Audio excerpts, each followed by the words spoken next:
Carrie, thank you. It's always a gift to have Carrie here with us as she's filling in for Patty Fletcher this morning. Friends, let's stand together for our call to worship, which you can find on the screen behind me. Friends, sing the praises of the Lord. I will praise the Lord's name. The Lord's anger is fleeting, but God's favor lasts a lifetime. I might weep the whole night, but rejoicing comes in the morning. Lord, you remove my sackcloth and clothe me with joy. Lord my God, I will praise you forever. So let's start now as we continue to worship God, reaching on into forever. Hymn number 480, Oh Love That Will Not Let Me Go.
You all right if we switch it?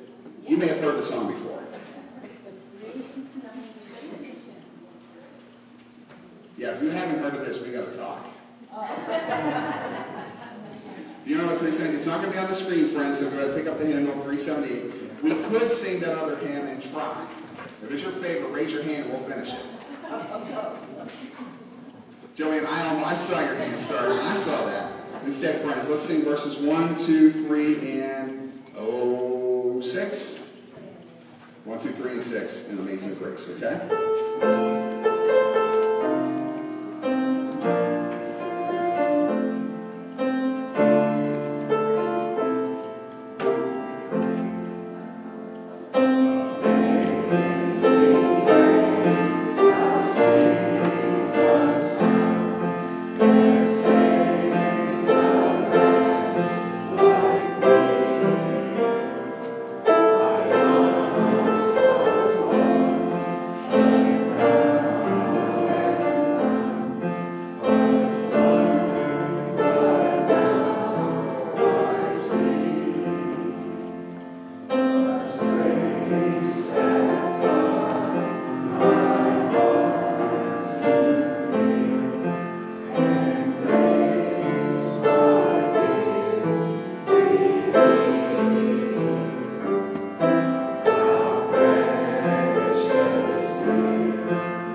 to hymn number 480. No, I'm just joking.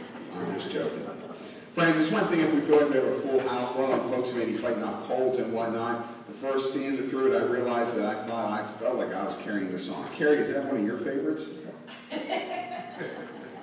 You just took the fifth, didn't you?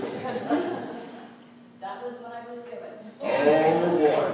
Well, it is a fascinating thing at times, if you haven't noticed, with Patty, who grew up a Nazarene, she's going to have different songs than we have here. So part of that is just going to be that strangeness at times. And she's still winging it about what hymns to sing.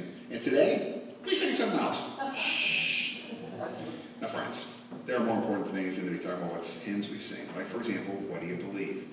Page number 887 in our hymnals reminds us of the incredible love of God found in Romans 8.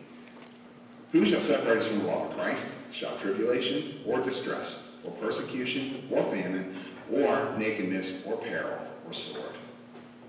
No. In all things we are more than conquerors through the one who loved us. We are sure that neither death, nor life, nor angels, nor principalities, nor things present, nor things to come, nor powers, nor height, nor depth, nor anything else in all creation will be able to separate us from the love of God in Christ Jesus our Lord. Thanks be to God. Amen. My friends, please be seated. It's time for our children's message, and so if our youngest folks would like to come forward. But Morgan, it might just be you and me, kid. So Morgan, I've got a question for you. What's my job? Give her help, friends. What's my job? Pastor, thank you. I was worried they were going to say something like sleeping all day. That's not how it works at all. But, pastor. Do I look like a bit like I'm a pastor? You don't know? Okay. Out there, friends, do I look like I'm dressed sort of like a pastor? Yeah. Okay, cool. So, as long as you look like it on the outside, that's what you are, right? Or is it? So, Morgan, for example. Morgan, am I a captain of a ship? Seriously? They're already laughing at me. No, you don't think I'm a captain of a ship? I might be able to move a ship and I can do canoes, but yeah, let alone whitewater rafting, but am I a captain of a big old ship? Not at all. So, we'll leave that there. How about this? Morgan, if I put this on, am I a knight? No. Not at all? No. So this didn't just make me instantly a knight, huh? Okay. Well, better remove that. Good night. Next up. Morgan, am I a construction worker? No? And I love how this helmet does not even come close to fit my head. So you're saying I'm not a construction worker, but I put the hat on. Let's see, what else do we have here? Oh yeah. Morgan, am I a cowboy? No. Morgan, I think I've ridden horses 4 or 5 times in my life. One was Major Payne, and he tried to bite me. And the other horse, I remember Goldie, my grandparent Hall's horse, who I was on Goldie's back, and then I remember being on the floor in pain. I think she threw me. So anyhow, but Goldie's long gone. So, I'm not a cowboy either. Hey, Morgan, am I a king if I put this on? No, you don't think so? You sure? Some people out there may say at times I'm a royal pain. That's another thing. Okay. So I'm not a king. I'm not a captain. I'm not a construction worker. I'm not a cowboy. I'm not a knight. Now, Morgan, if I put this on, am I a turkey?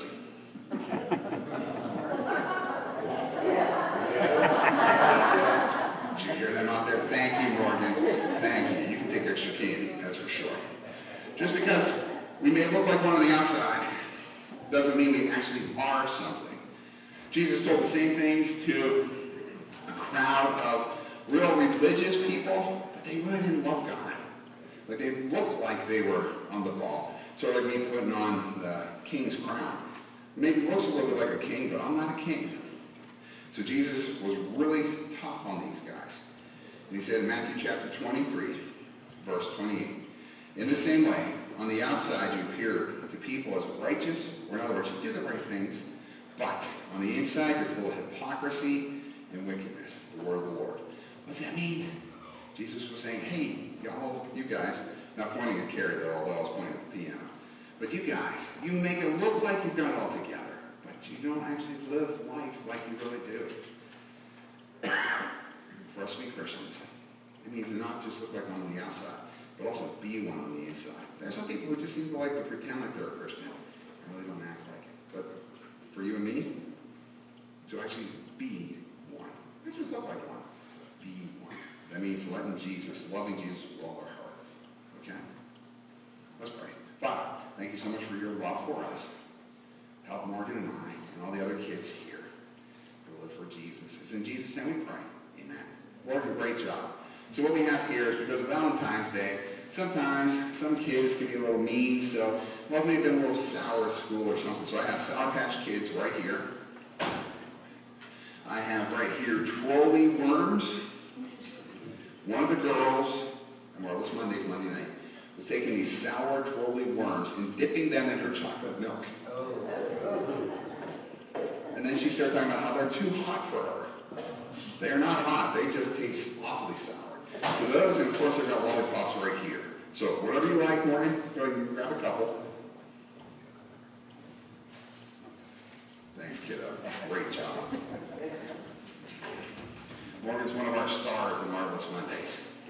Speaking of stars, by the way, great job, Derek, whenever we switched hymns to go to the next slide. That's a simple little thing that you really helped out with. Well done.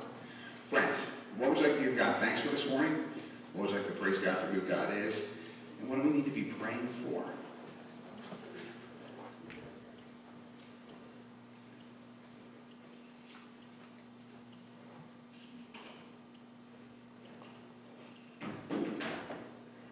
Bob. I'd like to pray for the Lord giving strength to all the people who are fighting against the different viruses and trying to figure them out, doctors and nurses and everybody.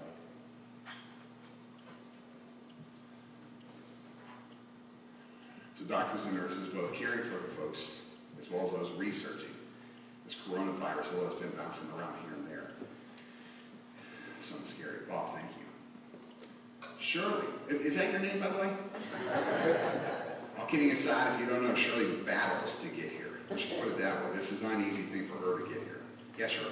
I'm having, and besides the severe broken leg I suffered, I'm having some problems with pain that they can't find out what it is. They were so sure it was gallbladder. And they did all the tests for gallbladder, and the doctor said, my gallbladder is fine. But they don't know what this pain is. And I need some prayer to find out. The fear of the unknown is the worst. Right. You're right. Amen to that, Shirley. So one, the recovery even from the broken leg, but even more so, wherever this pain is coming from, that is in the gallbladder area, but they can't find where it's at. So to find it, but even more so for healing. Yeah. And to walk through the fear of the unknown, if that makes sense. Yeah. Okay. I did a zip line once at a Young Life camp 20 years ago or so. And what zip line is you're holding on, it looks like a metallic clothesline, but this thing went, I don't know, 2-3 football fields in length. Top of a tree, and you ended up finishing riding on like a trapeze artist sort of all the way down into the lake below.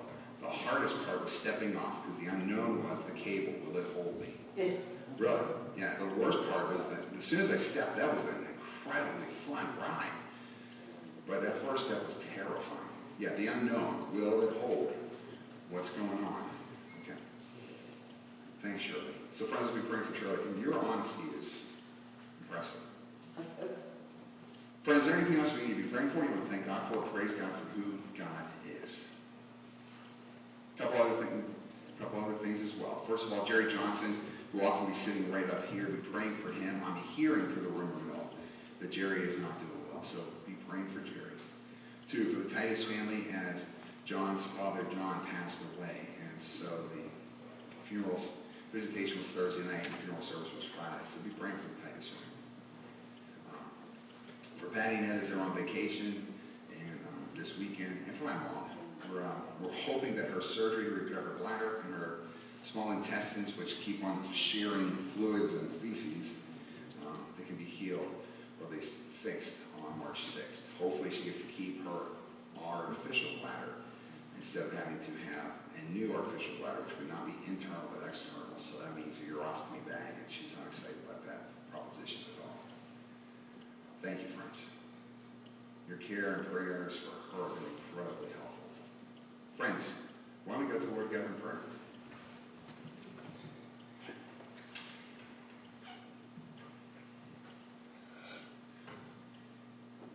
I might weep the whole night, but rejoicing comes in the morning. Lord, you remove my sackcloth and clothe me with joy. Well, that is so much of life as we read it in this morning from Psalm 30 in the call to worship. Where you move and work in our lives, in the midst of the worst of days, you still come and remind us of joy.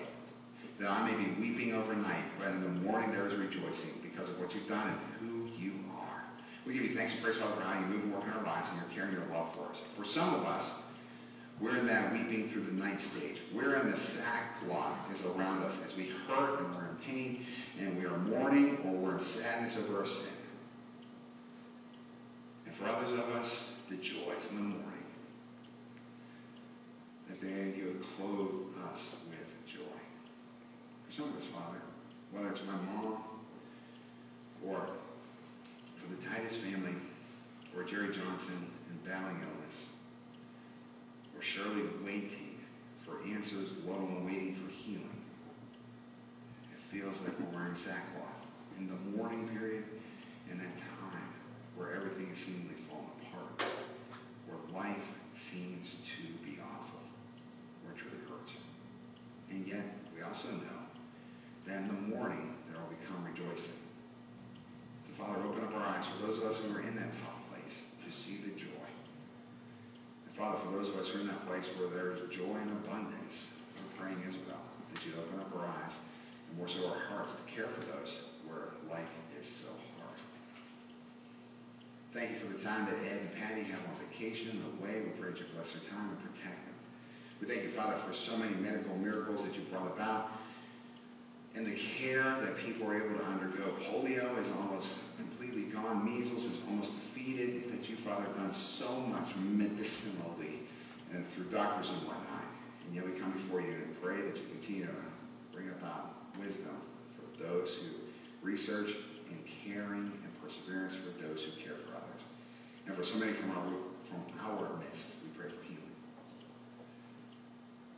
Thank you, Father, that in the midst of the worst of days, where we put on the sackcloth of mourning, you're the God who's there. And when we wake in the morning and there's rejoicing, you are the God who is there. Where can we hide from your spirit? Thanks be to God that instead of hiding from your spirit, you seek us out because you love us. And so, Father, we want to thank you and praise you as we pray as Jesus taught us to pray. Our Father, who art in heaven, hallowed be thy name. Thy kingdom come, thy will be done, on earth as it is in heaven. Give us this day our daily bread, and forgive us our trespasses, as we forgive those who trespass against us.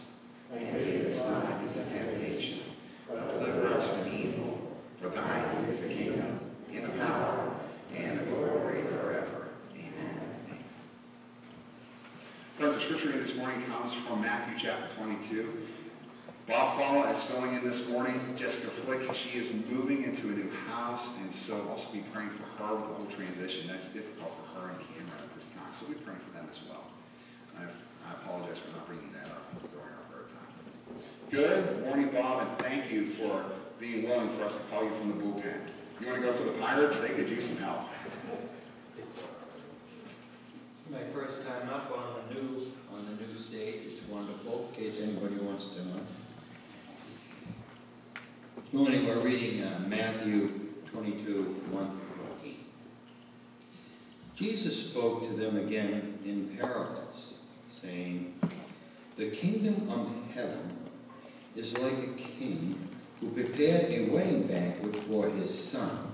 He sent his servants to those who had been invited to the banquet to tell them to come, but they refused to come.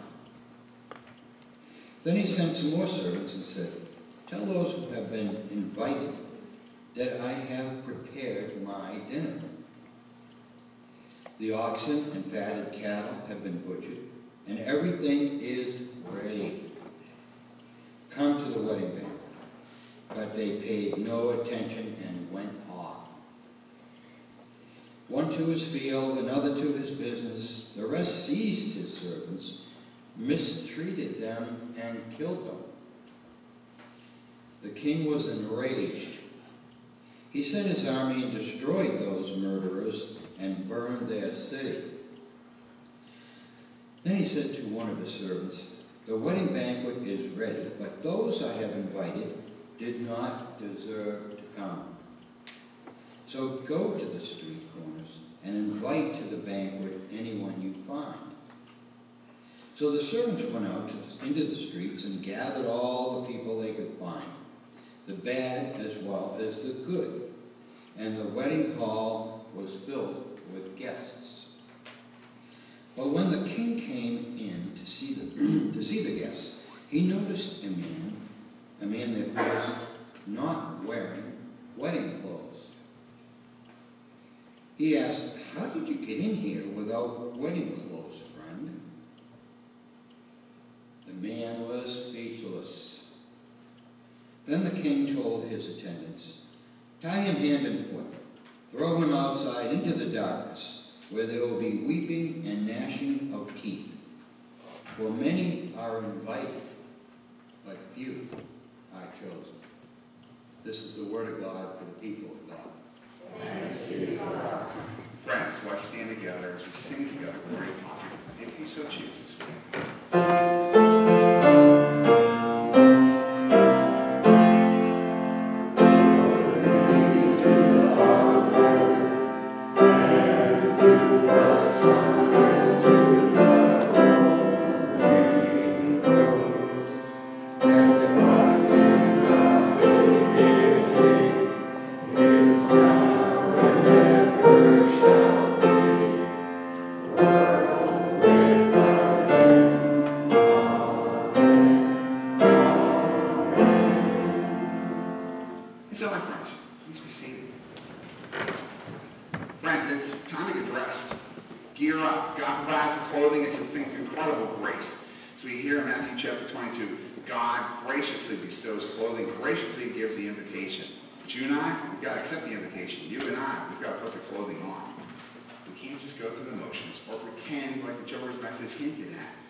Who have somehow never owned the invitation of God's grace and love, instead of leaving it in a bowl on a kitchen table, or never being willing to put on the clothes that God graciously gives for those He's invited.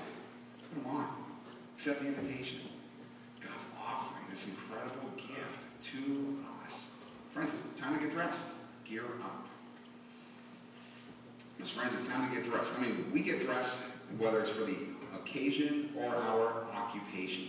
Again, the hints of this children's message there. But as this story goes, it's an oldie but a goodie. And so there was a priest, and he was invited to go to a special party for one of the members of his church. Now, there are other families and other family members of the house we went to, and he noticed that this little boy was staring at him. And it took a while for the priest to realize the little boy was staring at his collar. He wasn't wearing the rest of his clerical robe and whatnot on the whole, but he still had that white collar around his neck. So he went over to the little boy, and he asked the boy, "Son, are you okay? Everything okay?" And the boy just smiled and looked, and he couldn't stop staring at that collar. Are you intrigued by my collar?" asked the priest. "Uh-huh," said the little boy. And he said, "You know what this is for?" The little boy looked up at the priest and then said, "That's to keep away fleas and ticks for 3 to 6 months."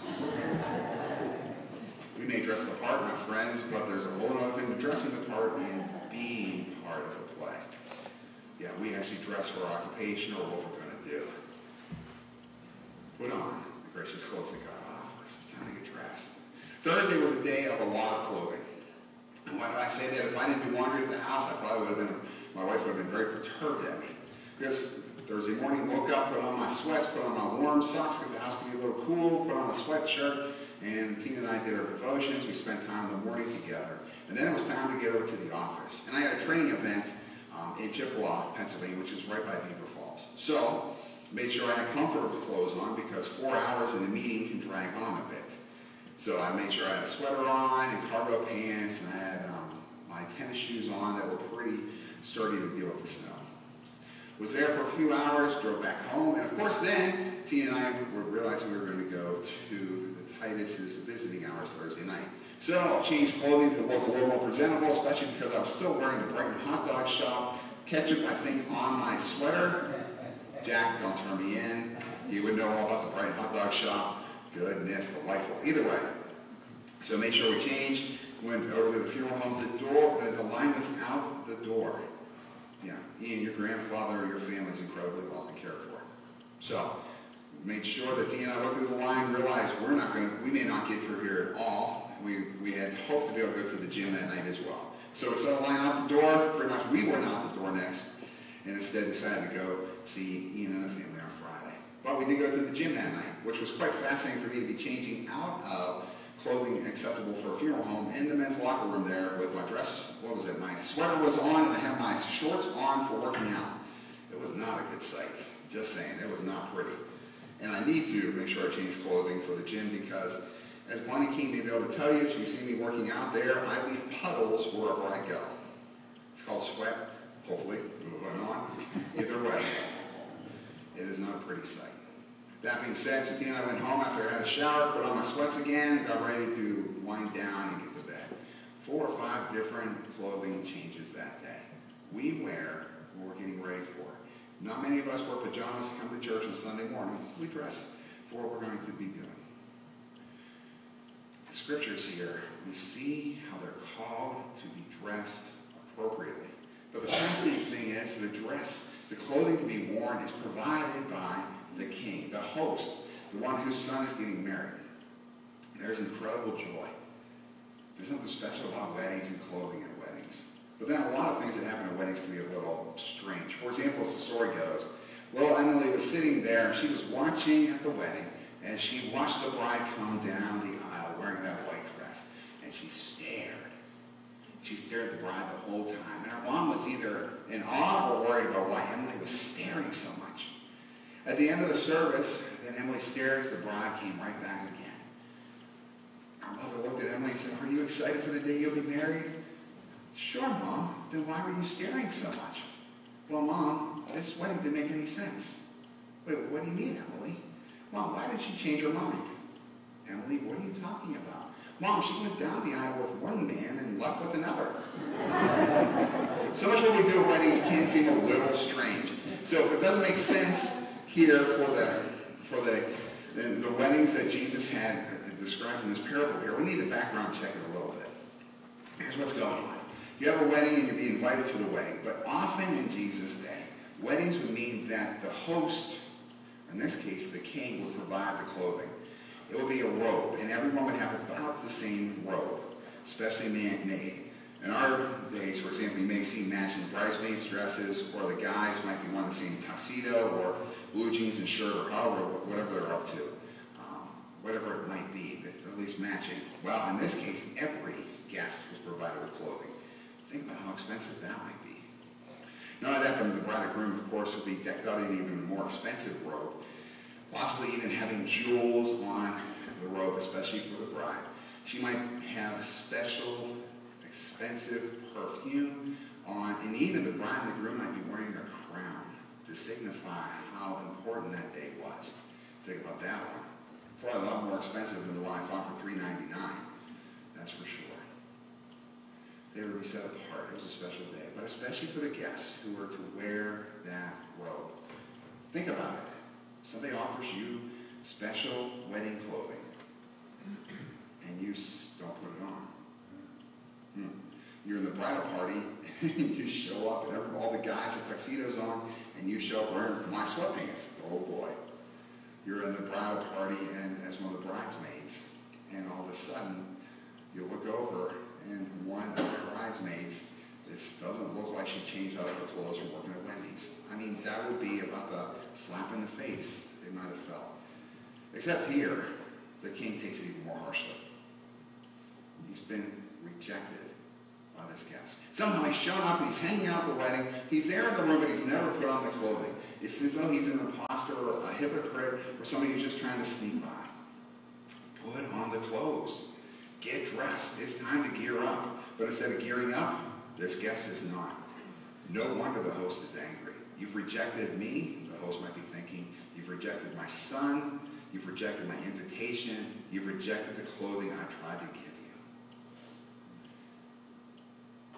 And this is the part of the passage for me that is incredibly painful. One of the two parts.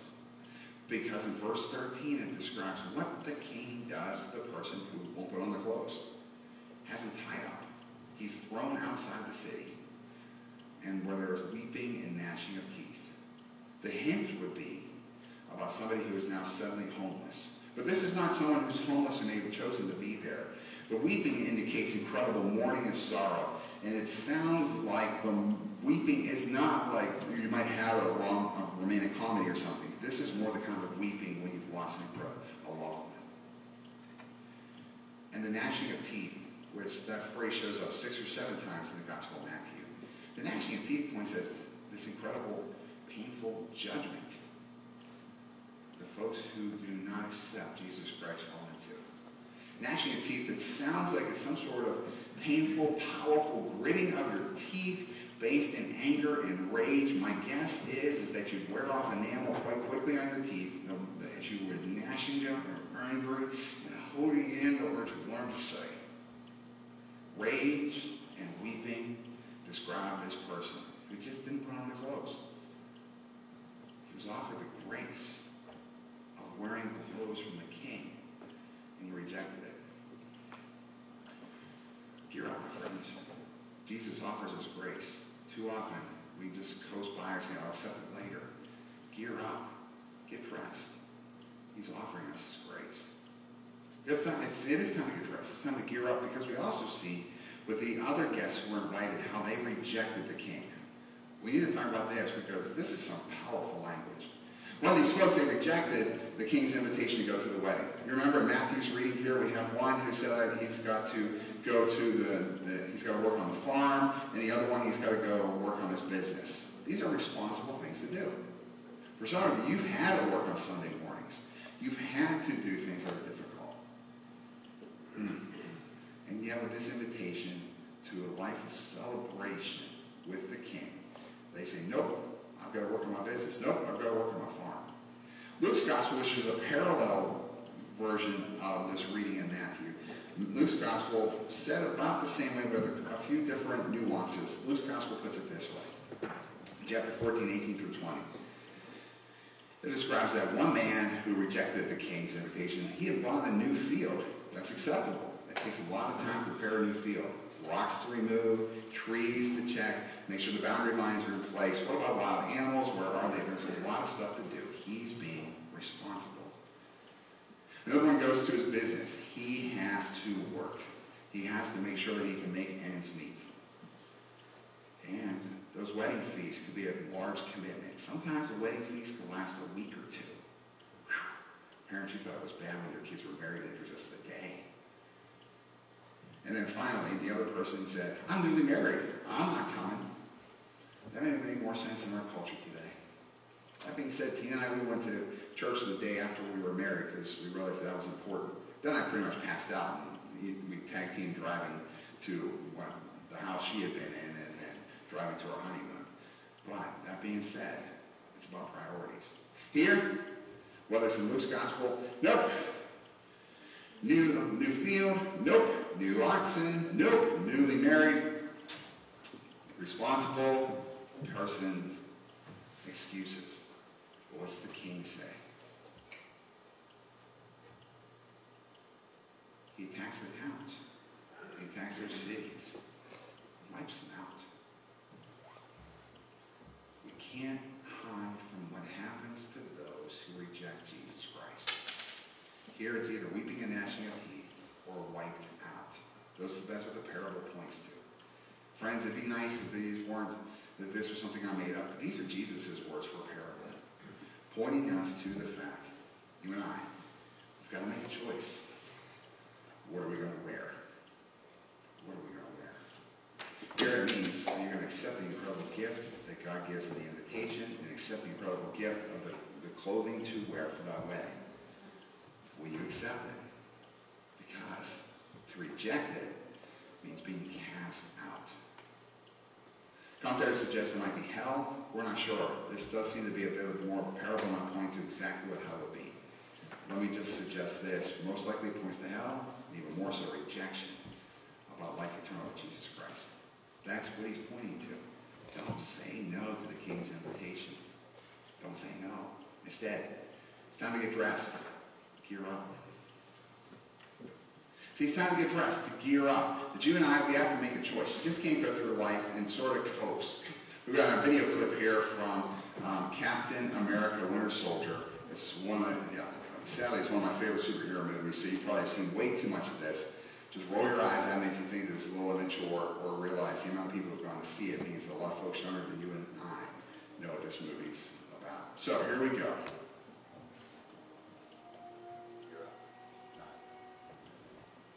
Oh, yeah, that was a quick clip. And can you guys turn up the volume a bit, or is it? That thing's being tricky. Gear up. It's time. You gonna wear that? No. You gotta fight a war, you gotta wear a uniform.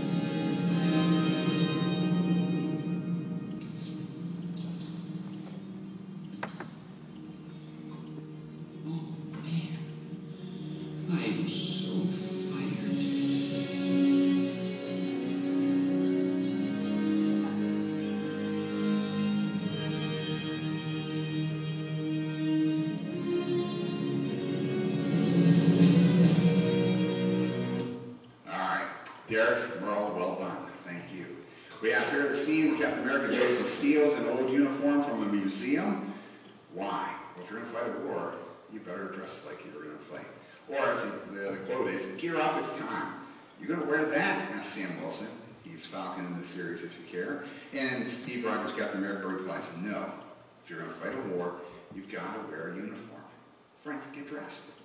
As a Christian, choose to not only put on the outside, but make sure that it's real on the inside. Because there are too many folks who may show up in church on Sunday mornings and have never said yes to Jesus. They've ignored the invitation. It's still in the bowl, or I can wait on that later. I can RSVP anytime I want. Or they've never put on the clothing. They've never actually said, this is who I'm going to be. And I'm going to look like it on the inside and the outside. It's easy to go through the motions. But being someone who's a Christian inside and out, that's powerful, that's difficult, and it's wonderful. So friends, if you're a Christian, look like one. Not like a rule-following person, but a joy-filled, love-overflowing person. For the Ragamuffin Gospel, there's this great story here with a woman who had palsy. I'll read it. It's from More Told Lessons. Richard Seltzer, the MD, describes it this way. I stand by the bed where a young woman lies, her face post-operative, her mouth twisted in palsy, clownish. A tiny twig of the facial nerve, the one to the muscles of her mouth, has been severed. She will be thus from now on. The surgeon involved with religious fervor, the curve of her flesh. I promise you that. Nevertheless, to remove the tumor in her cheek, I had to cut the little nerve. Her young husband is in the room. He stands on the opposite side of the bed, and together they seem to dwell in the evening lamplight, isolated from me, private. Who are they, I asked myself. He and this wry mouth I have made, who gaze at and touch each other so generously, greedily. The woman speaks.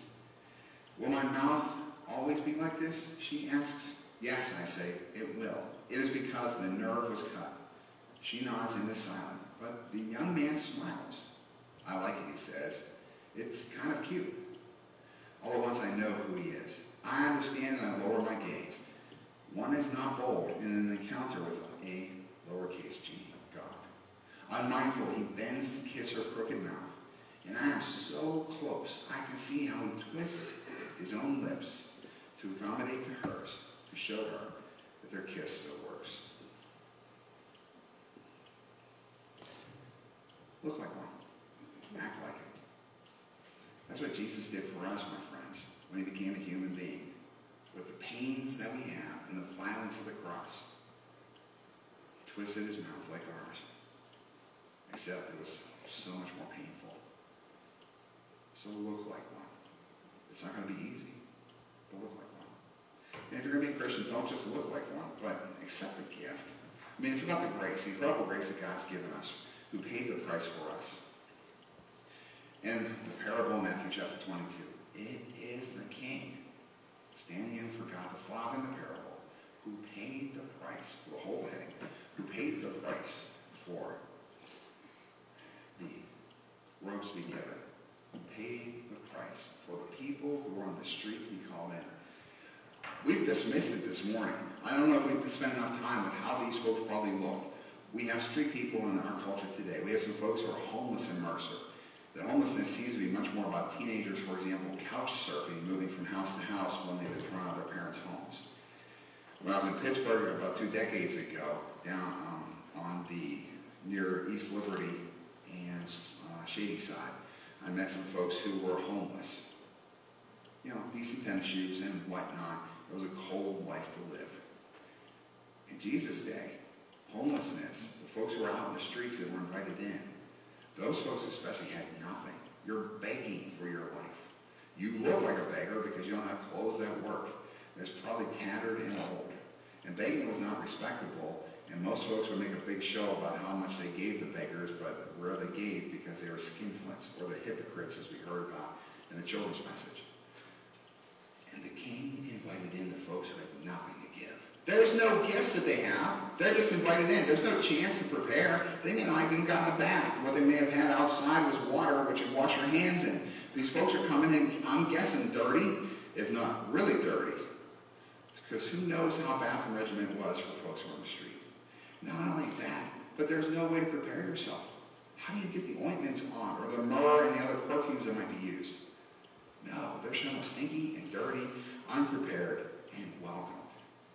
That's me. That's who Jesus is talking about. You and me. We don't deserve the invitation, but it is given. He's flung the doors wide open, saying, come on in. I love you. I want you to celebrate with me. So look like one. Celebrate as you accept the invitation. Because it's this incredible gift of grace. And then you want to dress for success. Not that you want to look like a Christian friend, but make it your own. I have a robe downstairs I thought about wearing this morning, but my black robe for Sunday mornings is too long. I've lost weight, and I even think that the robe when I purchased it was too long for me anyhow. Now, I am blessed with incredible, spectacular dexterity and suaveness. And if you believe that, you need to ask my wife about how often I can trip on a flat floor. I can be like not Dr. Doolittle, but the absent-minded professor. Think about something else and just messing up. For me to wear that black robe, I'd be tripping everywhere. It would not, you would enjoy it. It would be sort of like watching Abbott and Costello or the Three Stooges up front here at times with how I might trip on the road. Which is why I often don't wear it until I can have it tailored. You want to wear something that actually fits you. So don't go for my robe, and don't pull out the shirts or the clothing that is way too small. For many of us, the clothes that we wore when we were teenagers in high school just don't fit. No. This has got to fit you as you put on the clothes. This incredible love and grace from Jesus Christ, it's got to be yours. Not just trying to borrow from someone else. It's got to be your clothing. Time for you and me to gear up, to own our faith. Say, yes, Jesus, I accept this invitation. Yes, my King, my Father, God, I accept the clothes you've given me. I accept your grace. Because friends, it's all about God's grace. We've been saved by it. Good morning. How is everybody? You thought I'd try to sneak that in on you, didn't you? You could also suggest that, oh my, we might just be about wrapping up. So with that being said, in the midst of saying we'll be wrapping up, don't miss this. You and I, we are saved by grace. Being saved, it's a gift. It's not a paycheck. The clothes have been offered for free. I didn't pay for them. He gave them to me. With the cross, Jesus' death on the cross, and then rising from the dead, that's all an invitation he's given to me that I haven't earned. Friends, it is a free gift. Make it your own. Stop trying to earn your way to heaven. Stop trying to be good enough. Earn the grace. Couple side notes. One, there's a joyous celebration at a wedding. Sounds like it is because even in John chapter 2 where Jesus changed water into wine, joyous celebration. Psalm 45, where it describes in some details about what happened about 3,000 years ago for a wedding for folks who were Jewish. My goodness, there is joy to be celebrating. Remember, they even put crowns on the bride and groom. This is something to celebrate. Oh, friends, when you're knowing Jesus Christ, this is not just doom and gloom. You're not called to be Eeyore, but to be filled with joy because that comes from who God is. Where in the evening I may be dressed in sackcloth, but in the morning I'm dressed with joy. So, celebrate. And allow it to be your own. And finally, the folks who were invited into the feast, they look rough. You and I as Christians, we're going to sooner or later, friends, see in our town or community folks who are rough. And Jesus, in the parable, tells us the king invited them in. What will we do? What Jesus did? He invited them in.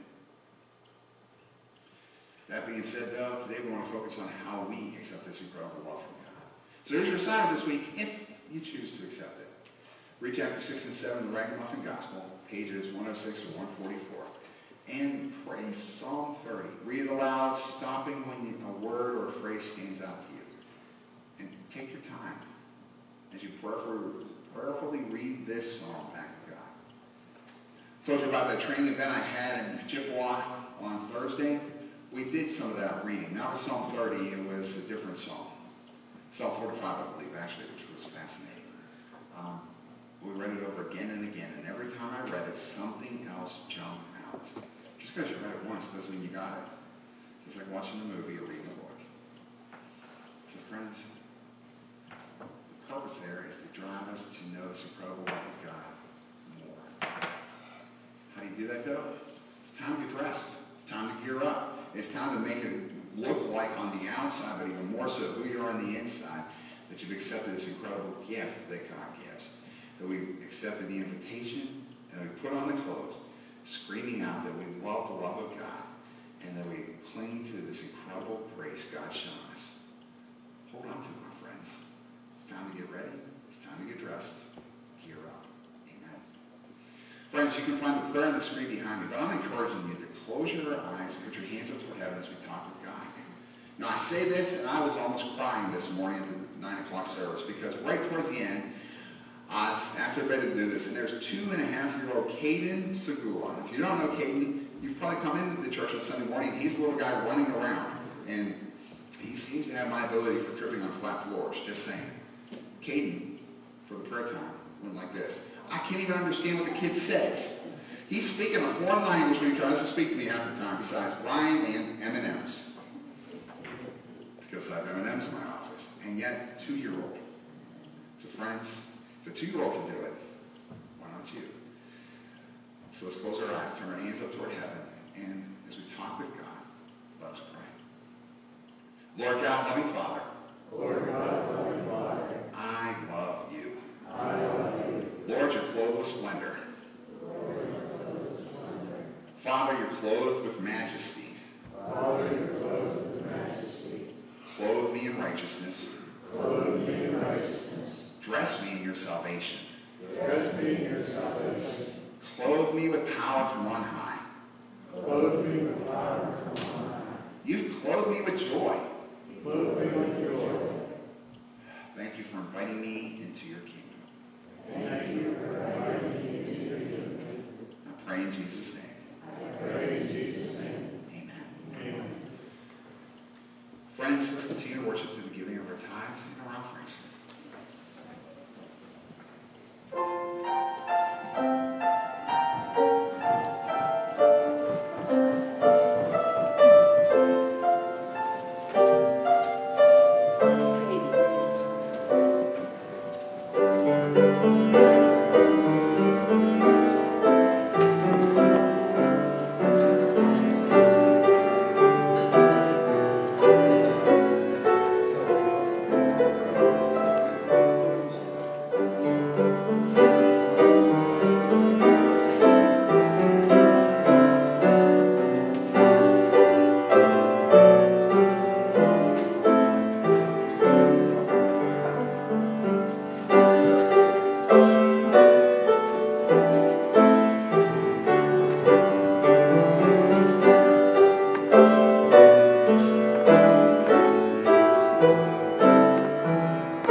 And so, Father, we thank you for how you provided for us. We thank you for how you've given us so much. We give these gifts back to you. Father, they are yours. Do with them what you would. It's in Jesus' name we pray. Amen. And so, my friends, let's sing together. We'll see if we know this one. Rock of Ages. Oh, we know this one. Well, most of us may know it. Rock of Ages. Hymn number 369.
May the Lord make his face shine upon you and be gracious to you. May the Lord turn his face towards you, proving to you his incredible love. May God give you peace. Amen. Amen.